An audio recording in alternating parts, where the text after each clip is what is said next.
बड़े ऋषि आकर विराजमान हो गए। राजा बैठ गया, सबसे पूछ रहा है, आप बताओ, मैंने ऐसा देखा अपने स्वप्न में, वो था क्या और ये क्या दुनिया है। अब सभी महाराज की, क्योंकि उसके राज में रहते थे, सभी यही कहें, महाराज वो तो सपना था, यही सत्य है जो आप इस वक्त हैं।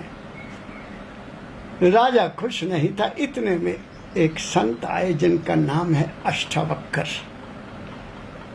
अष्टावक्र इसलिए कहा जाता था, उनका शरीर टेढ़ा मेढ़ा था, 8 बल थे उनके शरीर में, उच्च कोटि के संत आ गए और कहते, राजन ये भिखारी क्या आपके सवाल का जवाब देंगे, मैं आपके सवाल का जवाब दूंगा। राजा बहुत खुश हुआ, कहता, ऋषिवर आओ आओ पधारो, आपका स्वागत है, मेरे इस भ्रम को दूर करो, मेरे को निर्णय दो, सत्य क्या है। अष्टावक्र जी सामने आ गए, कहते, राजन मेरी बात को अब ध्यान से सुनना, आप सुनने वाले। राजन पहले ये बताओ कि सवाल करने वाला बड़ा होता है कि जवाब देने वाला बड़ा होता है। कहते, महाराज जवाब देने वाला बड़ा होता है, सवाल करने वाला तो छोटा होता है। तो कहते, आप सिंहासन पर बैठे, मैं यहाँ खड़ा हूँ। राजन एकदम उतरा और नीचे आ गया, कहता, महाराज विराजमान हो जाओ। अष्टावक्र जी सिंहासन पर बैठकर अब राजा को कहते हैं, राजन ध्यान से सुनना, तेरे सवाल का जवाब आपको दे रहा हूं, लेकिन उसके सवाल का जवाब सुनने से पहले उस सवाल के सुनने की भेंट मुझे क्या दे रहे हो। राजा कहता, महाराज जो खुशी आप चाहें सब मैं हाजिर। कहते, तो अपना सारा राज भाग मुझे सौंप दो, मन से अपने धन दौलत मुझे सौंप दो। राजा ने कहा, तथास्तु महाराज जी, मैं जो राजपाट धन दौलत सब आपको समर्पित करता हूं मन से, और अब मैं मन में इसके बारे में कोई ख्याल नहीं लूंगा। अच्छा राजन अब बैठो और अपना शरीर भी मुझे सौंप दो। राजा बैठ गया।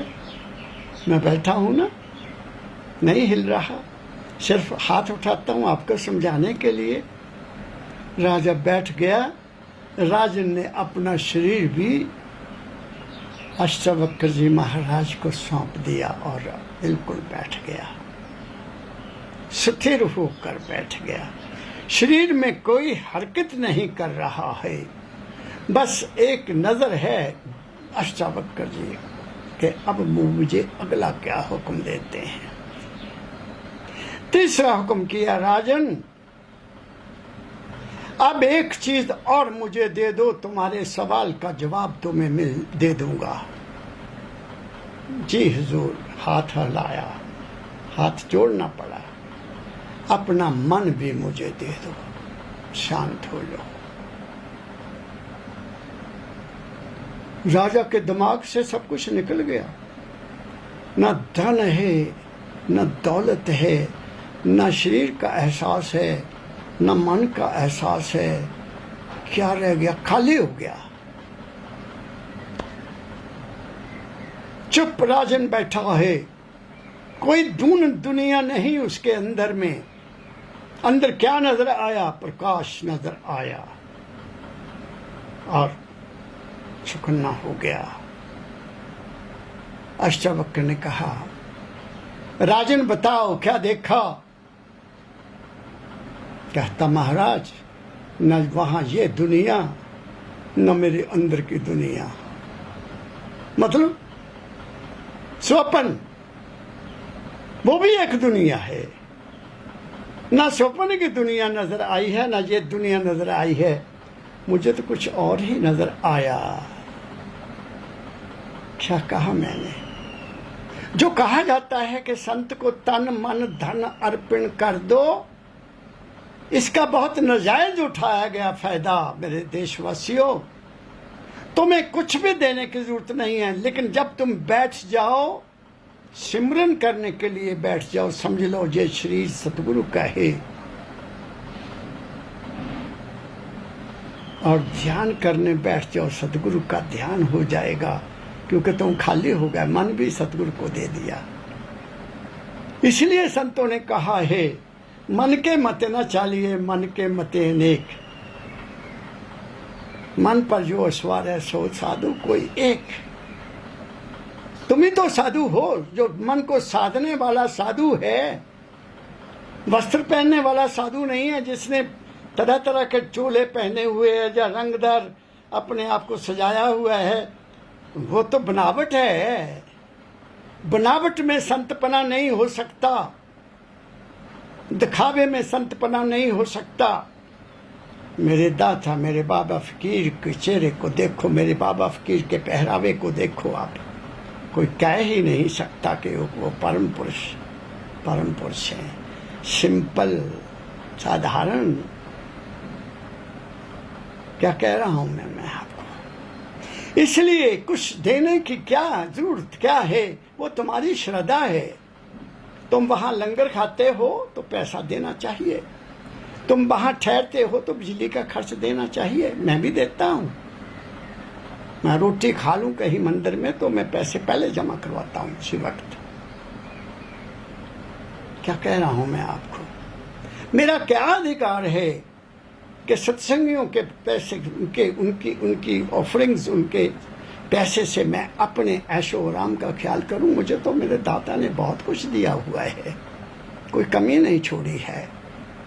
इसलिए ये है तन मन धन देना, कि सब कुछ उस समय भूल जाना राजा जनक की भांति। फिर देखो तुम्हारे अंदर क्या तमाशा होता है, तुम्हारे अंदर क्या रंग नजर आते हैं, और तुम्हारे अंदर सब कुछ तो है। और वो क्या है, वो है जिसने सतलोक की रचना की है, इस लोक की नहीं।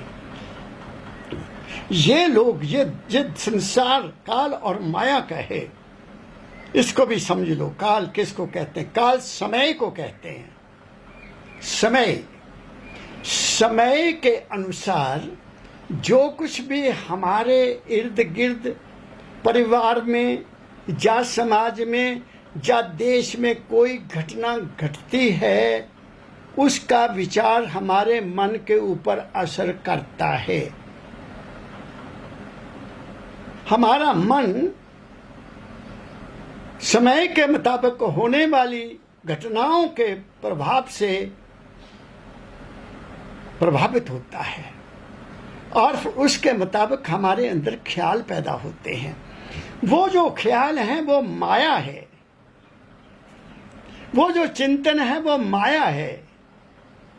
तो इसलिए संतों ने कहा ये संसार काल और माया का है, और हमारा जीवन भी काल और माया के अधीन है। इस काल में, इस समय में हर चीज परिवर्तनशील है, हर चीज में तब्दीली आती रहती है। क्या तुम्हारे में तब्दीली नहीं आ रही? हम समय में रहते हैं, समय में दिन भी है, रात भी है, गर्मी भी है, सर्दी भी है, दुख भी है, सुख भी है, खिजां भी है और बसंत भी है। इस समय में ही है ना सब कुछ। इसलिए संसार में सुख दुख तो रहेगा, इसको कौन टाल सकता है? क्या बड़े बड़े संतों को दुख नहीं हुआ? उन्होंने भी देखा दुख को, तभी तो महसूस करके तो वो अंदर गए, इस दुख की दुनिया से परे चले गए। जहां काल है ही नहीं, अकाल है। अकाल जहां समय नहीं है, जहां कोई घटना नहीं है। तो इसलिए इस संसार में रहते हुए यहां जो घटना भी होगी, जब तक आप उससे प्रभावित होते हैं, या घर में कोई ऐसा वातावरण बनता है और उससे भी तुम प्रभावित होकर बेचैन हो जाते हो, तुम अभी माया में हो। अभी तुम काल में हो। स्थिरता को प्राप्त करना है, और स्थिरता तब तक नहीं आएगी जब तक कि तुम शारीरिक रूप से और मानसिक रूप से मजबूत नहीं हुए हो। दूसरे शब्दों में, तुम्हें जब तक ये विश्वास ना हो जाए कि ये ना शरीर डिपेंडेबल है और ना ही मन पर मैं अगर बैठा रहूं तो भी मुझे ये धोखा देगा, कभी भी धोखा दे सकता है। परमदयाल, मैंने तो बहुत कुछ सीखा अपने सतगुरु परमदयाल जी महाराज के श्री चरणों में बैठकर। मुझे एक दफ़ा उन्होंने बताया सत्संग में कि मैं